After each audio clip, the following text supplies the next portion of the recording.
Masya Allah pagi hari ini banyak belajar ya kita sama-sama pagi hari ini jamaah supaya sholat kita diterima nggak ditolak. Tadi udah beberapa tuh disebutkan sebab-sebabnya apa aja. Tenang masih banyak lagi yang akan kita pelajari pagi hari ini. Tapi sebelumnya kita akan menjawab dulu pertanyaan yang sudah masuk ke media sosial Islam itu indah. Dalam segmen Tanya Dong Ustadz. Kami semua tanya dong Ustaz. Masya Allah tabarakallah. Ini di rumah makin banyak bertanya. Banyak banget Ustaz. Apalagi berkaitan dengan salat. Iya. Maka apakah salat saya diterima ya enggak? Aku langsung nih bacain Ya, Ustaz ya karena ya. ini sangat-sangat penting dan genting ini Ustaz. Dari @apipa khairi nur. Kemarin saya nanya belum dijawab. Terima kasih. Wah. Ustaz, ini Itu paling penting nih. Itu bentuk luapan kasih sayang. Luapan kasih sayang. Aku kemarin nanya nggak dijawab. Oh gitu Itu ya kalau Ustaz ya. dibahasakan kan. Oh ya Allah. Ya, maaf ya, jadi nanti insya Allah kalau ada pertanyaan dijawab. Namun kita juga mau berterima kasih Ya, walaupun makasih mungkin banyak. belum sempat dijawab Iya. tapi masih mantengin Islam itu indah. Siapa tahu nanti pertanyaannya akan dijawab. Baik Ustadz, langsung nih pertanyaan nih dari hamba Allah Ustadz. Assalamualaikum Ustadz. Waalaikumsalam warahmatullahi wabarakatuh. Apakah masih diterima sholatnya seorang mertua yang hobinya julid? Bahkan sampai menyakiti hati menantunya. Bahkan terakhir nih ya, mertua saya mengadu domba ke tetangga, melaporkan saya macam-macam. Padahal saya sangat sayang pada mertua saya. Tapi kok saya merasa dikhianati Ustadz? Apakah sholatnya itu diterima bagi orang yang masih julid bahkan mengadu domba? Bismillahirrahmanirrahim. Makasih banyak pertanyaannya luar biasa sekali. Kalau berbicara tentang adu domba ini juga satu hal yang merusak. Sekali lagi satu hal yang merusak. Dia sholat tapi suka mengadu domba, memecah belah orang. Ini bahaya. Hindarilah adu domba karena itu bisa memecah sekali lagi, memecah umat. Memecah umat. Karena inna salata tanha anil fahsya'i wal munkar. Sementara salat itu mencegah daripada perbuatan keji dan mungkar, sesuatu yang membahayakan diri keji. Tapi mungkar itu membahayakan orang lain.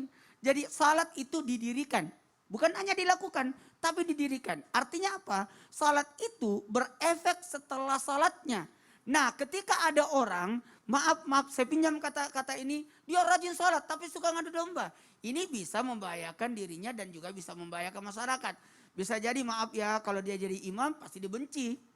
Dibenci sama makmumnya. Nah, apalagi hindarilah perpecahan agar ibadah kita bisa diterima. Ini penggambaran, bahkan dalam satu riwayat pernah Nabi diperintahkan untuk menghancurkan satu tempat sholat, tempat ibadah yang dimana di tempat itu terjadi adu domba. Bahkan yang menimbulkan perselisihan dan mengancam persatuan. Naudzubillahi min dzalik. Hati-hati nih. Tapi Ustaz, Ada tuh, pertanyaan lagi selanjutnya dari hamba Allah. Hamba Allah dari Instagram hamba Allah, jadi tidak usah disebut namanya Jangan ya. Ustaz, karena ada hamba Allah. Ada hamba Allah. Assalamualaikum Ustaz. Waalaikumsalam warahmatullahi wabarakatuh. Jadi mungkin bisa jadi nih yang nanya-nanya, kok engkau tidak dijawab, kan tulisnya hamba Allah ya.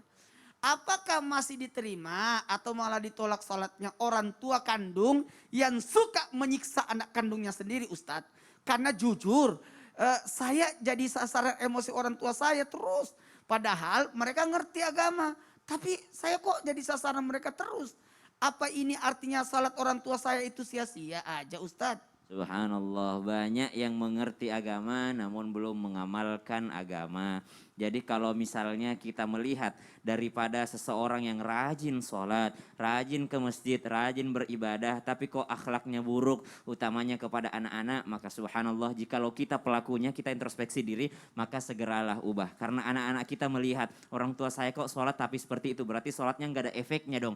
Dan kita sebagai anak kita mengerti saja, mungkin orang tua kita memang tipenya yang temperamental, orang yang gampang emosian, maka kita yang bersabar menghadapi orang tua kita. Urusan sholatnya diterima atau tidak diterima, hari ini kita bahas ciri-cirinya saja.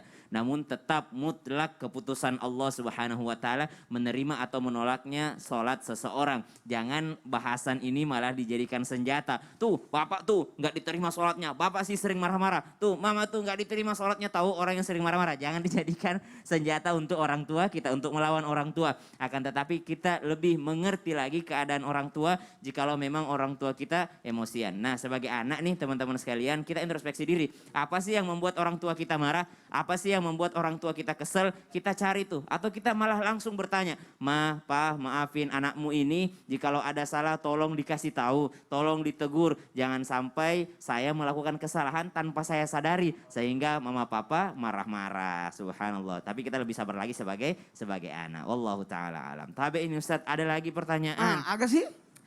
Benar nggak ada sholatnya orang yang tertolak karena dia kecanduan sesuatu? Kecanduan sesuatu. Wah, Nih, bahaya karena nih. sudah 5 dibahas. Iya. Yang pertama tadi tidak Al-Fatihah, yang kedua tidak zakat, yang ketiga adalah orang yang Dibenci dibenci makmumnya. makmumnya, kemudian ada wanita yang tidak menutup auratnya Iya, pada saat sholat, betul. dan yang kelima adalah wanita yang dibenci suaminya atau tidak dapat maaf suami. Kali ini jangan kemana-mana, siapkan Bahaya nih. catatan. Iya. Ternyata ada lagi orang tertolak sholatnya. Masih ada? Ada, Selanjutnya. Kecanduan. Oh, kecanduan apa Ustaz? ada aja. Oh, kalau begitu jamaah jangan kemana-mana. Tetap di Islam itu indah. Jamaah, oh jamaah. Alhamdulillah. Pokoknya kecanduannya ya.